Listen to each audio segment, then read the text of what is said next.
پدر با پسر گفت به قهر که تو آدم نشوی جان پدر.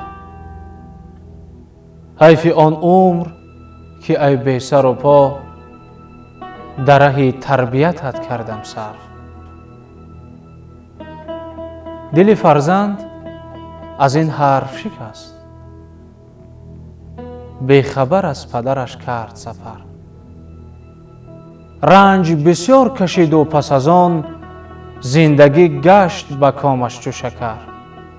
عاقبت شهرت و والایی یافت، حاکم شهر شد و صاحب زر. چند روز بگذشت و پس از آن امر فرمود به احضار پدر. پدر آمده از راه دراز نزد حاکم شد و بشناخت پسر. پسر از غایت خودخواهی و کبر نظر افکند به سر و پای پدر.